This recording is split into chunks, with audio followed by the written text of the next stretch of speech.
Week 2 is in the book, so that means it's time to hit those waiver wires to find players that could add value to the back end of your rosters. And first and foremost, I want to highlight a couple players that are very highly rostered already, but not exactly 100% that I think need to be. And that includes Jameis Winston, quarterback for the Cleveland Browns, Jamal Williams, running back for the New Orleans Saints, Andre Yoshivas, wide receiver for the Cincinnati Bengals, Jalen McMillan, wide receiver for the Tampa Bay Buccaneers, Greg Dortch, wide receiver for the Arizona Cardinals. Again, all guys that are rostered in over 90% of Dynasty leagues out there, but not exactly 100%. So double check those waiver wires and add these guys if they are still available. All right, now the big injury on the week was, of course, Jordan Love, who thankfully survived major knee injury with only an MCL sprain. So he's expected to be out anywhere from 3 to 6 weeks. And in his stead will be newly acquired backup Malik Willis from the Tennessee Titans, who I have to be honest, I am not overly enthused about from a fantasy football perspective because I just don't believe he's all that great. But if there is ever an opportunity and an offense to prove your worth as a backup, it is the Green Bay Packers right now. With this receiving core, a very effective run game, and a competent offensive coaching staff and system.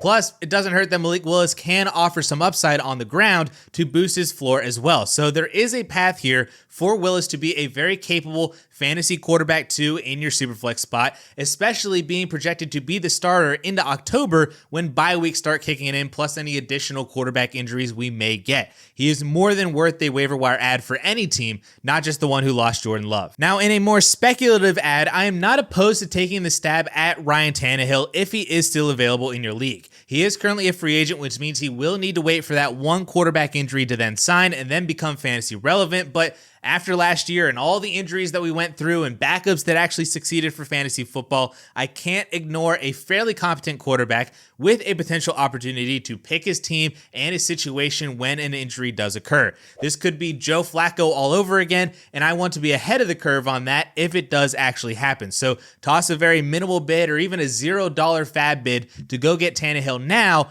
rather than wait and have to spend and pay more when he does actually get a job. Now, going back to the Packers offense real quick, I was pleasantly surprised by the effectiveness of Emanuel Wilson in a part-time role as the RB complement to Josh Jacobs on Friday night. He was actually the Packers' leading rusher for a decent chunk of the game until Jacobs really turned it on late, and he managed to tie Josh Jacobs in total targets as well. Now, I will admit that Wilson feels like a very short-term ad because of Marshawn Lloyd coming back very, very soon, so I'm not rushing to drop a ton of fab on him this week, but like Ryan Tannehill, if you can get him for free or essentially free, he is worth a shot as the current handcuff to a workhorse role, even if that offense may or may not be as good as it could be without Jordan Love. Before we go to the wide receiver position, there is one tight end ad that I'd be looking to make, again, based on an injury. Jake Ferguson went down in the third quarter with an apparent knee injury, and if that injury is what we all probably think it actually is, then the current backup for the Cowboys is second-year guy Luke Schoonmaker. Now, Schoonmaker didn't even record a target this week against the Cleveland Browns, but the Cowboys offense in general really didn't do much after Ferguson went down because they were already up 3 scores. But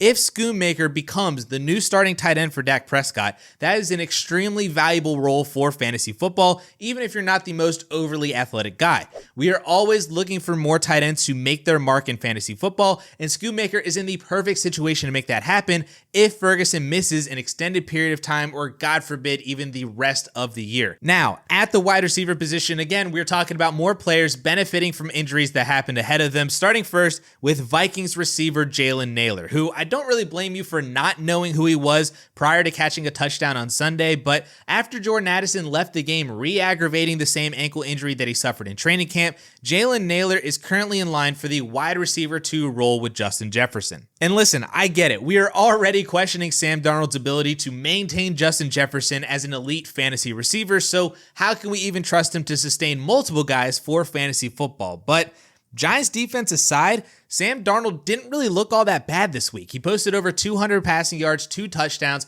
8.7 yards per attempt, and a 113 passer rating. And he only had to throw the ball 24 times because the Giants offense is actually the worst in the NFL, so they were leading basically the entire game. So I'm actually very interested in what Darnold's numbers might look like when he has to throw 30 to 35 plus times a week, like he's going to have to do probably over the next 7 to 8 weeks against really good opponents. And if Jordan Addison Addison misses most or even all of that time, then Jalen Nailor could have spike weeks similar to a Demarcus Robinson last year or a Wan'Dale Robinson now as a PPR kind of guy, especially if defenses are honing in on Justin Jefferson to try to remove him from the game. It's a very low-fab bet that I'm willing to make just to see what happens. But speaking of seeing what happens, allow me to introduce you to our next waiver wire ads in Josh Reynolds and Devon Vele of the Denver Broncos, the apparent wide receiver 2 and wide receiver 3 on the team behind Courtland Sutton, who actually both saw 8 targets this week, with Reynolds hauling in 5 for 45 yards